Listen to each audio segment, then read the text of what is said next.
yun, magandang umaga po sa inyong lahat. Tingnan po natin ang ginagawa ni Kakuto. Siya po ay nag-aayos ng aming bangka at nasira po talaga yung aming bangka. So yan, tingnan po natin si Kakuto, mga kasimang. So yan, mga kasimang, andyan na naman po ang dilim. Lasa ko po ay ulan na yan. Yan, sobrang dilim na po ng kalangitan at umaambon na. Yan, nawala na po rin yung mga naliligo. Dahil yan, umaambon-ambon na po talaga siya. So yan, mga kasimang, sana po ay magustuhan nyo ang aking vlog.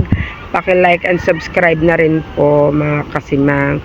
So yan, bye-bye po. Thank you po.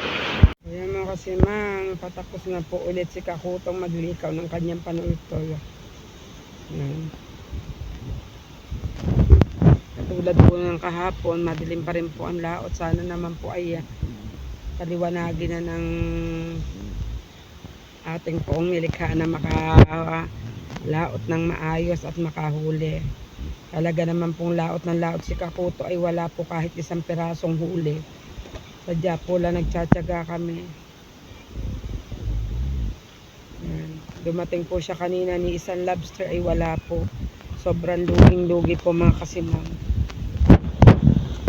Yan, wala na po ang tansi sa bangka. Naayos na po ni Kakuto. Ayan. Sira-sira na po ang aming bangka. Diyan po, hindi pala rin sa panghuhuli at makaadika po kami ng bangka. Ano kasi na halo.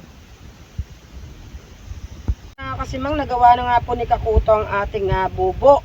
Yan, makakahanap buhay na po ulit kami. Nalagyan na po niya na ng epoxy. So yun, tiis-tiis lang po muna kami sa puro epoxy bangka at saan ba't makakabili rin kami ng aming panghanap buhay, mga kasimang. So, yan nga po pala, bagong ulan dito sa amin. Yan, daming naliligo ngayon, kumalman, daming huling isda, oh.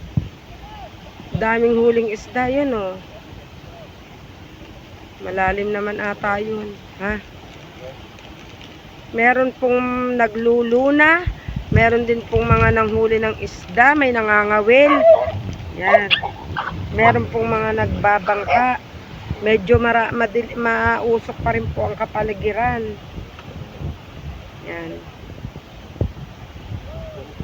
Teka lang. Ganda po.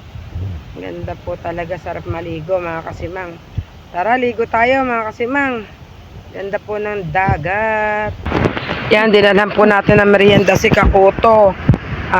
Peanut butter toast po at saka po kape, sinausaw niya. Yan, ganyan po kalinis si Kakuto, sinasausaw ang kape. Ang tinapay sa kape. Kakuto. Oy. Yan, ayan po ang merienda niya. Gaayos na po siya sa bangka. Ganun pa po rin sa araw-araw yung gagawin niya, lilikawin pa po rin niya yan, mga kasimang. Ang ganda. May mga nahuhuli po ng ang tawag sa inyo ng huli ng mari, yung kinakalaykay? Lukon. Luna. Mga kasimang, masarap po yung luna. Tanda nyo po ba nung nakarang bagyuhan? Yan, ayun po ang hinahanap buhay namin ni Kakuto. Nangunguha po ng luna si Kakuto at nabebenta naman po namin ng halagang 150, ganun po. Yan. Ang dami pong nadaan.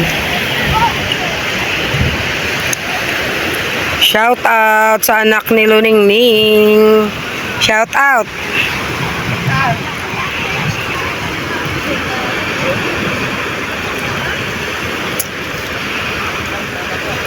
Yan.